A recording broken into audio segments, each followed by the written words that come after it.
nous intéresse, vous allez voir après pourquoi, c'est de le faire dans l'autre sens. Donc là, le process qui est ici, c'est une combinaison. Je fais une combinaison linéaire, donc je combine mes différentes fonctions de départ, mes sinusoïdes, et j'en fais des signaux qui ne sont plus des sinusoïdes. Ça marche dans ce sens-là, de la gauche vers la droite, mais on peut le faire dans l'autre sens. Et ça, c'est la transformée de Fourier. Donc à quoi sert la transformée de Fourier? Elle sert à partir d'un signal périodique, c'est super important, à retrouver les sinusoïdes qu'on servait à le construire. Ok? Donc je prends un signal, n'importe quoi, ce qui arrive sur l'antenne, quelqu'un qui pose dans le poste, n'importe quoi, je fais la transformée de Fourier, c'est un calcul, qui est l'inverse de ça, ok? Et je vais trouver les fondamentales, les sinusoïdes qui m'ont servi à construire mon signal. D'accord? Donc en résumé de tout ça, voilà ce que j'ai. J'ai d'un côté une représentation temporelle, les sinusoïdes, ok? De l'autre côté une représentation fréquentielle, fondamentale, harmonique 2, harmonique 3, harmonique 4, et je passe de l'un à l'autre par un objet, un machin de calcul, c'est une recette de calcul qui s'appelle la transformée de Fourier. Elle marche dans les deux sens. Donc soit j'ai des fréquences, l'harmonique, pair, impair, machin, je fais la transformée de Fourier, ça me sort mon signal, ou à l'inverse, j'ai un signal temporel, je le passe dans ma moulinette et ça me donne les composantes fréquentielles qui étaient dedans. C'est super important parce que typiquement à quoi ça sert, le waterfall, c'est jamais rien de plus qu'une FFT, transformée de Fourier. Pardon. Je vais un peu vite, si j'ose dire. Donc, souvenez-vous de l'idée de départ, c'est que finalement tout ça, c'est jamais qu'une combinaison de signaux sinusoïdaux. Ils sont pas forcément harmoniques quand on les... Ils sont pas forcément harmoniques, ils sont pas forcément... En fait, si, ils sont harmoniques de la période d'observation. Mais ils sont pas forcément... Puisque quand tu numérises un signal pendant 100 microsecondes, les signaux qui sont mesurables ne sont que certains qui sont discrets. La liste, elle est finie. C'est ça qui est un peu vicieux. Donc, en fait, c'est une très bonne question.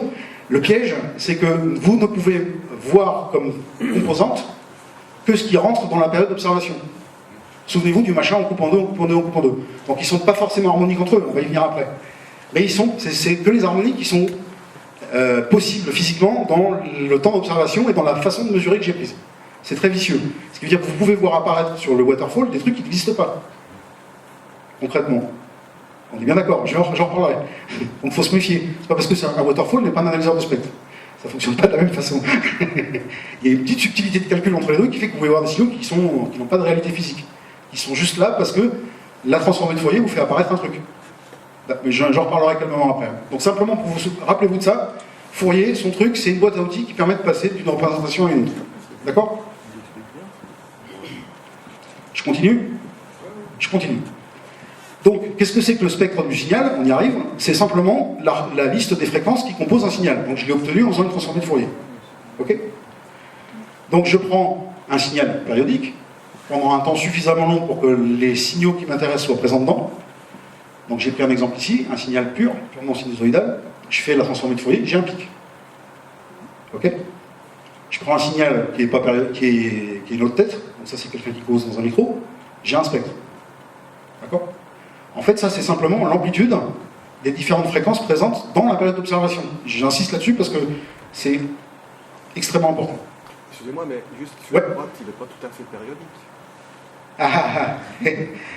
C'est une très très bonne remarque, j'en reparlerai plus tard. Il n'est pas périodique. Alors, exactement, quand on écoute, on reçoit un signal sur l'antenne, qu'on branche dans une clé SDR et qu'on fait un waterfall, il n'est pas périodique. Je suis bien d'accord. La preuve, sinon, ça voudrait dire que le correspondant répète toujours la même chose. C'est pas le cas. Donc il y a un petit problème quelque part. On va en reparler. Non mais vous avez raison, tout à fait. Toujours 7, 9, 9, 7, 5, 9, 9, 5, 9, 9, ouais. Ça c'est périodique. Très bon report. Donc finalement, ça sert à rien de passer les reports. Bon, je continue. Effectivement. Alors, en fait, j'ai fait un petit raccourci, dont je vais reparler tout à l'heure. Je vous ai dit, il faut échantillonner avec deux mesures. C'est vrai, on a vu que c'était vrai. Mais en fait, on va voir que ça ne suffit pas. Je l'ai mis entre parenthèses, désolé, je vais vous montrer pourquoi ça ne suffit pas. Vous regardez la figure de gauche et la figure de droite. Donc la figure de gauche, c'est un cercle, j'ai un point rouge et un point bleu qui se promènent le long du cercle, à la même vitesse. Ok? Ce que je trace sur ce que vous avez ici, c'est le temps. Horizontalement, c'est le temps, pardon. Verticalement, c'est la projection de cette vache. C'est sur la longueur qui est sur ce segment-là. En fait, c'est le cosinus, si ça vous dit quelque chose. Ok? Donc, en gros, le machin rouge, ce que vous voyez là, c'est simplement la longueur de l'ombre portée sur le trait horizontal. Est-ce que c'est... Ouais. Donc vous voyez que les deux traits, le trait bleu et le trait rouge, tournent en sens inverse. Ok. Vous le voyez sur l'écran. Et c'est pas un truc pour tromper l'ennemi. Hein. Or, les deux points font la même chose. Donc on voit bien qu'il y a un problème. Sur le trait horizontal ou vertical? Alors, j'ai dit quoi? L'ombre portée sur... Oui, j'ai dit c'est l'ombre portée sur le... Bah, c'est facile à voir, l'unité maximum ici, sur le trait vertical. Merci. Bonne réponse. Il y en a une qui suit. Tu as raison. Pardon, j'ai dit une connerie, c'est le sinus, et pas le cosinus. Ok? Donc on voit bien qu'il y a un problème. On voit bien qu'entre ça et ça, il y a une information qui manque. Le déphasage. Oui, bonne réponse. Bonne réponse. Donc, ça sert à quelque chose. Hein? Parce qu'on ne sait pas dans quel sens ça tourne. Pourtant ça tourne. Et pourtant elle tourne, comme disait l'autre. Mais on ne sait pas dans quel sens. Donc, en fait, il manque quelque chose. Donc l'idée, effectivement, c'est de s'occuper de la phase. Alors en fait, on introduit, je vous ai parlé de sinusoïdes, et en fait, il y a sa petite sœur, il y a sinusoïde et cosinusoïde. Ou deux Gaulois, dont je reparlerai après, sinus X et cosinus X, qui sont deux cousins. Donc c'est la même chose, simplement il y a un déphasage de 90 degrés. D'accord? Et en fait, si on utilise ces deux fonctions, donc j'ai parlé de projection tout à l'heure sur le vertical, et maintenant si je rajoute l'horizontal, je sais dans quel sens ça tourne. Alors là, je vais pas m'éclater, mais rester plus longtemps là-dessus, je vais vous montrer après. Donc en fait, si on mesure le rouge et le bleu, on sait dans quel sens ça tourne. Ok? Vous voyez la mesure rouge et la mesure bleue, elles sont déphasées de 90 degrés, ça c'est un truc qui vous cause. Et donc finalement, en ayant ces deux mesures, on sait dans quel sens ça tourne. Ok? Si vous voyez ça, vous vous rendez compte qu'il y a un souci. Donc l'idée de faire deux mesures déphasées, c'est de connaître le sens de rotation. Ok? Mais pour un seul signal.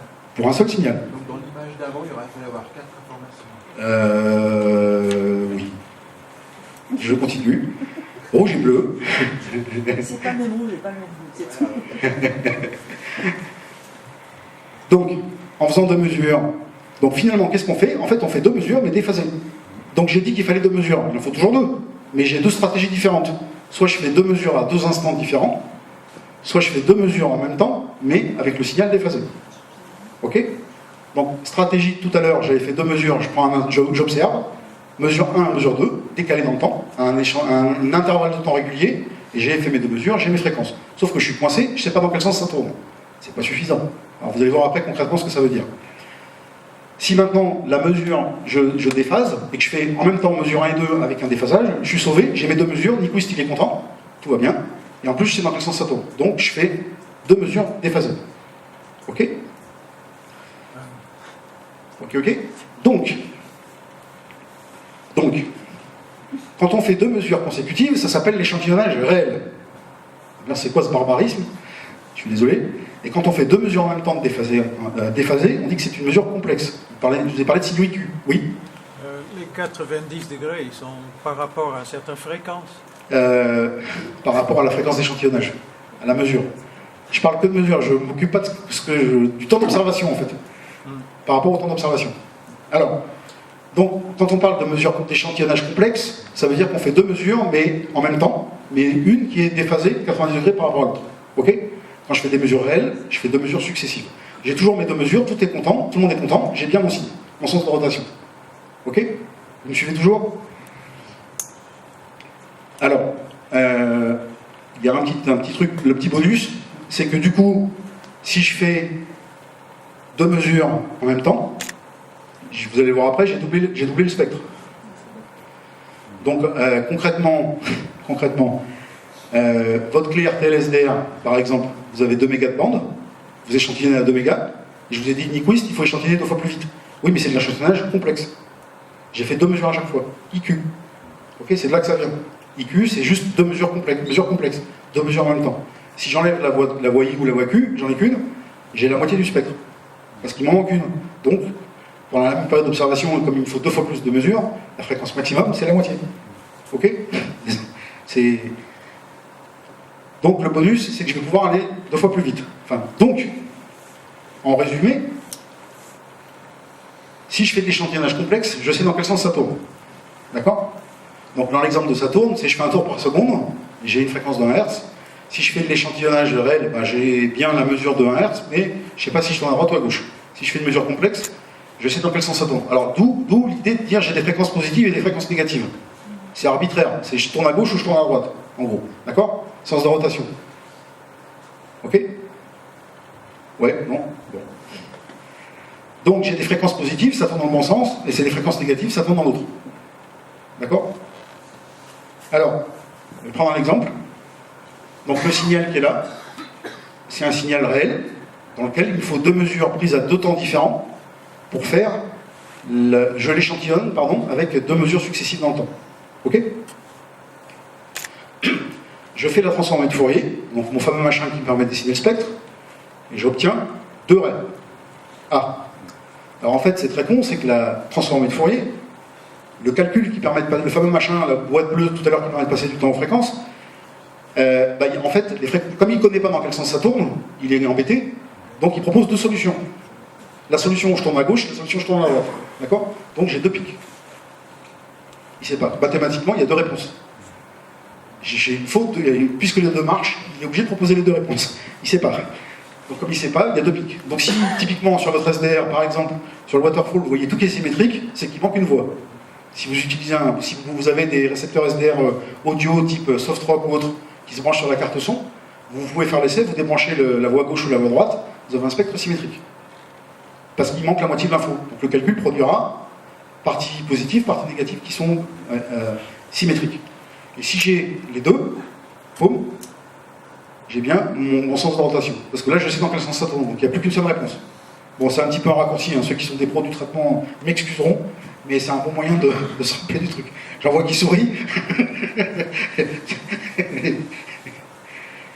Donc, ce qu'il faut se souvenir, c'est le signe du signal, sous-entendu le signe de la. Enfin, si je suis en fréquence positive ou négative. D'accord? C'est clair pour vous? Ok. Je pense qu'on a presque fini les trucs qui piquent. Non, il y en aura deux, trois autres après. Non, ce qu'il faut bien se rappeler, c'est cette histoire de double. De pourquoi on fait de l'échantillonnage JQ. C'est simplement pour savoir dans quel sens ça tourne. Alors, on verra tout à l'heure, quand on en reparlera un peu plus tard, c'est qu'effectivement, si mon déphasage n'est pas parfaitement 90 degrés, ça pose un certain nombre de problèmes. Et effectivement, faire un déphasage de 90 degrés constant sur une large bande, là vous me voyez venir, faire un filtre qui déphase parfaitement de 90 degrés tout le temps, il n'y a pas besoin d'être un pro du traitement du signal, on ne sait pas faire. Donc ça pose des soucis. Et donc, évidemment, ça a des conséquences sur le matos, sur le hardware, dont je vais parler maintenant. Donc ce que j'ai dit, c'est notre machin, c'est de l'analogique le moins possible, parce que, soyons clairs, les gens qui font du soft, ils y connaissent rien à l'électronique, généralement. Donc eux, ils veulent de l'électronique simplifiée, comme ça ils peuvent comprendre. Donc juste un ampli, ça leur va bien, généralement. Un truc qui fait de la conversion analogique numérique, et puis un CPU qui fait des calculs et des applications. Donc maintenant qu'on a tout compris sur les Nyquist et ses copains, qu'est-ce que ça a comme conséquence sur ce qu'il y a dans la clé RTL? Pourquoi elle est faite comme ça? C'est ça l'idée. Ce que je vous amener à comprendre, c'est pourquoi c'est conçu comme ça. Donc ce qu'on s'est raconté tout à l'heure, c'est qu'il faut une fréquence d'échantillonnage qui est une fréquence régulière. On pourrait se passer d'un truc régulier. Je vous montrerai ce qui se passe si c'est pas régulier, et surtout si on ne maîtrise pas le fait que ce soit pas régulier. Donc l'idée, c'est que si j'ai un seul ADC, il me faudra deux mesures, c'est toujours pareil, et si j'ai deux ADC, j'en fais deux en même temps. Donc j'ai deux mesures, toujours. Ok? Donc finalement, il me faudra donc, si je veux échantillonner 1 méga de bande, il me faudra donc 2 fois 1 million de mesures par seconde. Toujours d'accord? On n'a rien changé, on est toujours sur la même chose. Donc je continue. Donc on va parler un petit peu de conversion analogique. Donc maintenant on va rentrer dans le détail de comment on fait cette mesure. Donc, pour l'instant, je ne me suis pas du tout préoccupé de savoir si c'était des carottes, des pommes de terre ou de soleil que je mesurais. Maintenant, on va s'occuper un peu de signaux RF, c'est ce qui nous intéresse. Ce qu'on numérise, c'est ce qui arrive à l'antenne. C'est une tension en volts.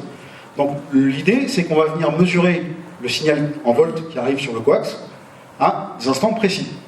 Puisqu'on a dit qu'il fallait que ça respecte une certaine cadence. Donc le convertisseur analogique numérique, c'est rien de plus qu'un voltmètre. Okay, à un certain temps, une certaine cadence, il va faire des mesures. Donc la première idée, c'est qu'il faut qu'il fasse des mesures à une certaine période. Le problème, c'est qu'il faut s'assurer que la valeur qu'on mesure ne change pas. Je vais prendre un exemple bête. Si vous avez sans doute déjà utilisé un pied à coulisses, vous vous arrangez pour que quand vous faites la mesure, ça ne bouge pas. Si votre main tremble, la valeur que vous allez lire, ça ne va pas le faire. Donc il faut que la valeur, le signal que vous mesurez, ne bouge pas pendant le temps de la mesure. Donc généralement, il y a un circuit spécifique dans les ADC, qui s'appelle un échantillonneur bloqueur, qui a un machin qui fait une photo de la valeur et qui fait la mesure. Donc l'idée c'est qu'on gèle, on fait un cliché, vous imaginez un flash, hop, je prends la photo de la valeur à cet instant-là, je fais ma mesure et je note dans un coin la valeur que j'ai trouvée. Et ainsi de suite. Ok ? Donc le truc important, c'est qu'il faut que le circuit soit conçu pour pouvoir geler la valeur pendant le temps de la mesure. Parce que la mesure n'est pas instantanée, je ne vais pas détailler ça. Donc effectivement, une fois qu'on a fait cette mesure, donc il y a une mesure, on a pris une valeur, on va chercher à la convertir en bits. Donc on va faire un mot en binaire, une série de 1 et de 0, qui vont représenter la valeur qu'on a mesurée. Ok ? Donc on va la traduire en un chiffre. Ce chiffre, la précision du chiffre, c'est pas la précision du chiffre, le nombre de digits qu'on va utiliser va dépendre de la résolution de la DC. Donc on va utiliser plus ou moins de bits pour faire une représentation, et on voit bien qu'entre un truc où il n'y a que 4 valeurs possibles ou un truc où il y en a plus, on ne va pas avoir la même précision de mesure. Ça ne veut pas dire que la mesure est plus précise. Si vous avez, pour regarder l'exemple du Piacoulis, un Piacoulis qui mesure au micron mais qui a un jeu monstrueux, la valeur elle est inutilisable. On a plein de zéros affichés sur le LCD, mais on ne sait pas quoi en faire. Donc, précision et c'est deux choses différentes. Ok ? Donc simplement le nombre de bits va permettre de caractériser le nombre de digits qu'on peut utiliser. Alors, 2-3 trucs extrêmement importants et qu'on pourra sans doute remontrer dans les ateliers cet après-midi. Qu'est-ce qui se passe si le signal qui rentre il est trop fort ? L'ADC, son boulot, c'est de faire une mesure entre une valeur mini et une valeur maxi, okay, par rapport à une référence. Donc en gros, un ADC, c'est un voltmètre. Si je garde l'exemple qui est tout à l'heure, une fois que je suis arrivé au taquet, je suis S9 plus 70, si c'est plus 75, l'aiguille elle reste collée. Elle ne va pas plus loin, d'accord ? Donc finalement, si je dépasse la valeur max, l'aiguille ne peut pas aller plus loin, à moins de casser le S-mètre. Ben, c'est le même problème. Donc si ça sature, ben, en fait, la valeur mesurée, elle va pas, la valeur affichée par l'outil de mesure, elle n'est pas la vraie valeur, elle est plafonnée, il y a un max. Donc j'ai fait un petit exemple. En rouge, c'est la vraie valeur, et en bleu, c'est ce que le truc a numérisé. Donc on voit qu'à un moment donné, quand on dépasse le max, boum, on tronque. Donc ça va arriver quand le signal entrant est trop fort, ou quand le gain est trop fort, par exemple. D'accord ? Donc vous réglez le rempli, l'étage d'entrée, et vous mettez le gain à fond. Et le signal qui arrive est très fort. Bah, en fait, ça fait apparaître des signaux fantômes. Alors pourquoi ça fait apparaître des signaux fantômes ? Parce que vous vous souvenez de notre décomposition en sinusoïdaux tout à l'heure. Vous avez vu qu'avec un signal carré, on pouvait générer un signal carré avec plein de sinusoïdes dans tous les sens. Bah, c'est exactement ce qui se passe. Si c'est propre, on a un beau pic, bien lisse. Et puis si on a des signaux, si on a de la saturation, on se retrouve avec plein de cochonneries qui apparaissent. Et ces cochonneries, elles sont réelles, au sens où c'est bien la décomposition en une somme de sinusoïdes harmoniques du signal d'entrée. Donc c'est trop tard. Donc vous pouvez faire tout ce que vous voulez, le signal il est pourri, il est inutilisable. Parce que l'ADC, le logiciel de traitement numérique, il a appliqué la formule qu'il connaît, je décompose en une somme de séries de fonctions de base qui sont des sinusoïdes harmoniques. Pas de bol. Donc c'est trop tard. Donc le signal, donc vous êtes en train, alors concrètement ça correspond à quelqu'un, le cas de figure tout simple, vous êtes en décamétrique, vous écoutez une station sur 7.198, et puis juste quelques kilos au-dessus, il y a une station, il y a un broadcast, genre RFI par exemple, plein pot, ou une radio chinoise un peu au-dessus. Le signal est tellement fort que l'ADC est écrété, mais vous ne le voyez pas, c'est en dehors de la bande qui vous intéresse. Donc vous ne le voyez pas sur le waterfall, puis vous voyez apparaître plein de trucs bizarres. Ces trucs bizarres, ils sont réellement là. C'est juste que le signal est trop fort. La saturation d'une station trop forte fait apparaître des trucs sur toute la bande. Okay ? Donc il faut faire attention à ce que le niveau d'entrée ne sature pas. Alors de la même façon, donc là j'ai parlé de signaux qui étaient écrétés, de la même façon si je numérise un signal qui est trop rapide. J'ai dit tout à l'heure Nyquist. Alors qu'est-ce qui se passe concrètement si je ne respecte pas Nyquist ? Donc si j'ai un signal qui varie trop vite. Si le signal varie trop vite, en fait il va... Donc si j'ai pris l'exemple ici du signal rouge qui serait à une fréquence trop élevée, comme j'échantillonne à une fréquence trop basse, en fait on va voir apparaître une espèce de signal. Donc en bleu c'est ce qu'on croit avoir mesuré, et en rouge c'est ce qu'on a vraiment mesuré. Okay ? Donc on voit apparaître un signal fantôme qui a une fréquence très basse, qui n'existe pas, qui est en fait ce qu'on appelle de l'aliasing ou du repliement. C'est-à-dire que le signal étant trop élevé, il se replie dans la bande qui apparaît. Donc simplement sur un système SDR large bande sans filtre d'entrée, ben, ça peut arriver, vous avez un signal très fort qui rentre quand même, qui passe, il est numérisé, il se replie, vous voyez, alors l'exemple concret, vous mettez un RTL, vous mettez un AirSpy qui fonctionne en UHF, et puis vous avez de temps en temps des radios AM qui apparaissent. En fait, elle n'existe pas, évidemment la station chinoise elle est en décamétrique, sauf que ça se mélange dans tous les sens avec des saturations des machins, et vous retrouvez des signaux qui apparaissent, fantômes, qui sont juste liés à des problèmes de suréchantillonnage, de mélange, on essaiera de faire une manip cet après pour montrer. Okay, donc il faut impérativement mettre un filtre avant de numériser. Il faut que le signal qui rentre dans l'ADC respecte Nyquist, lui aussi. S'il reste des machins qui sont en dehors de la fréquence max, et ils sont numérisés, ça fait n'importe quoi. Donc je vous ai parlé de problèmes d'écrétage, de saturation, je vous ai parlé de problèmes de fréquence trop rapide. Introduire rapidement la notion de dynamique. Donc l'exemple que je vais reprendre, c'est l'exemple de dire j'ai un signal très fort et à côté un signal faible. La question, c'est combien de bits il faut, combien de bits utiles j'ai besoin pour que je puisse exploiter le signal très faible. Donc, oui. Donc un exemple, j'ai fait une petite simulation avec un petit calcul pour vous montrer. Donc j'ai un signal qui arrive super fort, à 80 dB au-dessus du bruit, et puis un autre qui est là, tout petit. Donc il y a décalé de fréquences différentes. Donc en fait, ce que l'ADC va voir, c'est ce machin-là. Okay, c'est la somme des deux sinusoïdes. Mais en fait, celle qui nous intéresse, c'est la toute petite. C'est ça. Donc on numérise le gros machin, mais le signal DX qui nous intéresse, c'est celui-là. Okay, donc il faut qu'il y ait assez de bits pour numériser celui-là. Qu'il en reste assez, sinon on est cuit. Donc si on numérise que le grand, ben, le DX on ne voit plus. Pouf, c'est écrété, il est perdu. Donc il faut qu'il y ait assez de bits pour ne pas saturer le gros, mais qu'il en reste assez pour mesurer le petit. Donc on voit que le nombre de bits qu'on va utiliser a une importance fondamentale. Donc vous allez me dire, oui mais alors dans ce cas-là, avec une clé RTL SDR à 8 bits, comment ça se fait que j'arrive à écouter des signaux noyés dans le bruit? C'est une bonne question. Je vais la poser. Alors, j'en parlerai après. Donc, cette notion de dynamique, en gros, en plus de la dynamique, il y a aussi le bruit interne. Donc, l'ADC, il n'est pas parfait, au-delà de son bruit thermique et du machin. Il a, concrètement, les circuits logiques, de temps en temps, ils se trompent. Et de temps en temps, le bit qu'il va donner, la représentation, le code, la mesure est fausse. C'est lié à un bug dans l'ADC. Donc, il va faire apparaître des cochonneries, donc cette espèce de plancher de bruit, et puis il a de temps en temps des harmoniques qui apparaissent. Donc, on a une notion que vous pouvez voir dans les datasheets, qui est importante des circuits, c'est ce qu'ils appellent le SFDR, Spurious Free Dynamic Range, qui est en gros la place qui reste pour le signal utile. Entre sa cacasse interne, les signaux pourris qu'il va générer de lui-même, il y a des problèmes d'électronique, de conception, de machin, et le signal maximum qu'il sait mesurer. Ça vous donne une ordre d'idée. Le signal utile, il faut qu'il soit dans la partie entre le max et le plancher rouge. Okay, donc un bon moyen de savoir si un récepteur numérique du commerce est bon ou pas, c'est de se renseigner sur le type d'ADC qu'il utilise et puis de télécharger le datasheet et de regarder. Ça vous donnera un ordre d'idée si ça vaut les quelques milliers d'euros que c'est vendu, par exemple.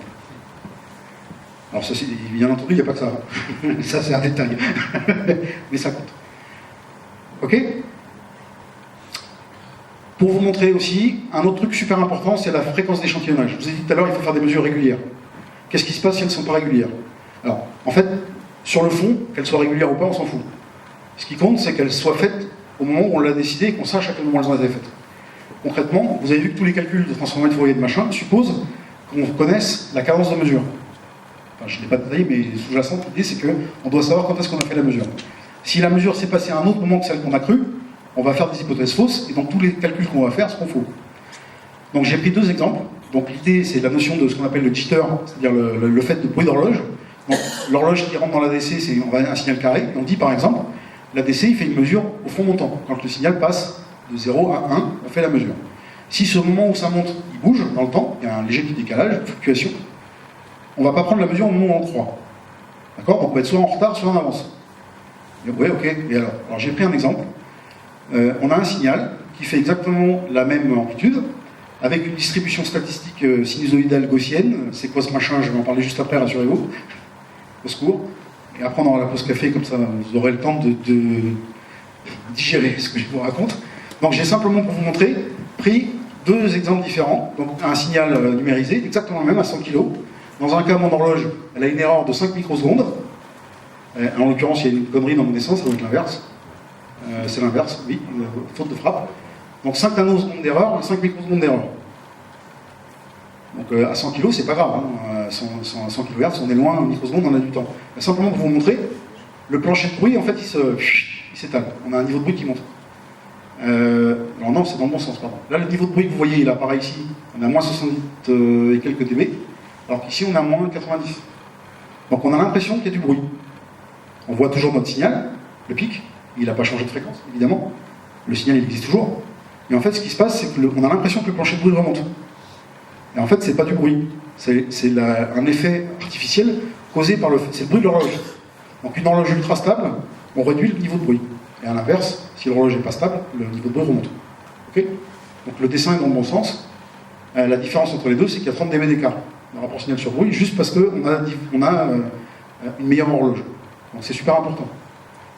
Donc une clé RTL SDR avec une horloge pourrie et un quartz de mauvaise qualité, un bon truc à faire, c'est de remplacer. Donc, il y a des gens qui font des modifs où ils enlèvent le quartz et ils mettent un TCXO, un OCXO de course. Ça joue vachement. On va améliorer, on va gagner quelques dB de façon significative. Bon, ça suffit pas. Si le convertisseur analogique numérique n'est pas de bonne qualité, de toute façon, ça ira pas. D'accord? Donc c'est la même distribution à côté. Alors, je vais vous remettre une couche de trucs tordus. Je suis désolé. On va parler. Donc ces machins-là. Alors, on va faire un peu de statistiques. Bon, vous avez tous joué au dé ou à pile ou face. Bon, le truc, l'idée, c'est, je vais vous montrer qu'en fait, ce cas-là, le cas où on a du bruit, c'est pas forcément grave. Ce qui compte, c'est ce bruit-là, quelle tête il a. Est-ce que c'est du bruit gaussien? Vous avez entendu parler de bruit blanc, de bruit pas blanc. Alors, en gros, qu'est-ce que ça a comme importance? Donc on va commencer par une petite expérience qui est de dire je joue à pile ou face. Donc je lance ma pièce une fois, j'ai une chance sur deux, tout le monde connaît, pile ou face. Ok. Jusque-là, tout va bien. Donc en fait, mon expérience, si j'ai parié, je vous demande de parier pile ou face, vous avez une chance sur deux. Ok. Donc l'idée, c'est que la probabilité d'avoir la bonne réponse, elle est d'un demi. J'ai une chance sur deux. Ok. Alors, je continue, j'aime bien faire les trucs par étapes. Donc, en gros, je suis là, je lance la pièce, j'ai pile ou face. Pile, face. Si je la lance une deuxième fois, rebelote, pile, face, pile, face, pile, face. Okay. Donc maintenant, si je vous demande au bout de deux lancements combien de chances vous allez avoir, vous allez dire, oulala, je vais vous demander de parier, par exemple, je vais lancer la pièce deux fois, combien de chances j'ai d'obtenir deux fois face, ou deux fois pile. Ou combien de chances j'ai de gagner pile, pile, face, face. Et je peux jouer comme ça pendant longtemps, j'en rajoute. Bref.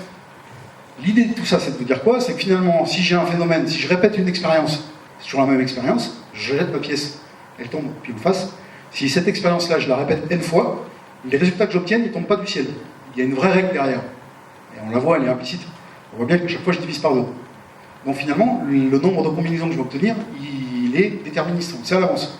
Okay. Donc il y a une certaine probabilité. Cette probabilité, c'est, vous jouez au loto, vous ne posez pas la question de savoir combien de chances de perdre, de gagner, pardon.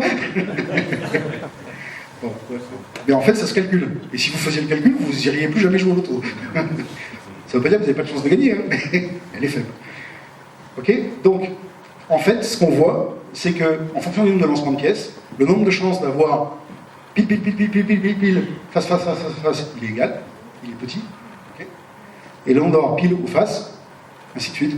Je ne vais pas trop détailler, mais l'idée, c'est qu'on va voir apparaître une courbe qui a une tête bien particulière, qui s'appelle une gaussienne. Voilà, donc je le fais une infinité de fois, et en fait, si je lançais ma pièce pile ou face un nombre de fois infini, j'aurai le temps, ça à faire, j'obtiens cette courbe-là. Alors, un autre exemple du même style,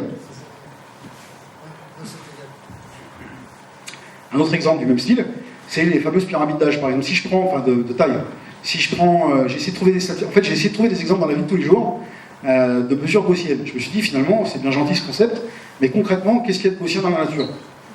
Et honnêtement, j'ai pas trouvé grand-chose. Enfin, si en mécanique, les gens qui ont fait de l'usinage en grande quantité, si vous faites des statistiques alors l'exemple, on est dans le coin, donc a priori, on est dans la vallée qui va bien, on n'est pas loin. Donc, l'exemple concret, vous tronçonnez une pièce, ok, vous mesurez sa longueur, et vous faites un histogramme des mesures. Il y en a que je vois qui ça leur parle, désolé, on va faire du process. Vous mesurez la longueur, vous faites un histogramme. Vous allez obtenir, si vous obtenez une gaussienne, c'est que votre process, il marche bien. Si c'est plus gaussien, c'est que l'outil a un problème. En gros, un truc naturel, c'est gaussien. Quand c'est plus gaussien, il y a un souci. Alors l'exemple concret, c'est si vous prenez des hommes et des femmes et vous mesurez leur taille à un âge donné, mettons 40 ans, et on mesure les tailles des gens de 40 ans. En fait, si on trace ces hauteurs, j'ai trouvé que des statistiques américaines, je suis désolé, on voit apparaître deux gaussiennes. Et on voit deux valeurs moyennes, la moyenne des hommes à 40 ans et la moyenne des femmes à 40 ans. Et la distribution est gaussienne. Ok ? Donc c'est un truc qui a une forme... Oui ? Les hommes sont plus petits que les femmes, statistiquement, c'est vrai. C'est en pouces en bas. Oui ? Non, je sais pas. J'ai pas regardé la valeur en fait. J'ai pas... Ah oui, c'est en bas, la Oui, la longueur, la taille est là. C'est le pourcentage dans la classe. Voilà. Donc en gros, ça veut dire quoi? Ça veut dire que des gens qui font plus de 2 mètres, il y en a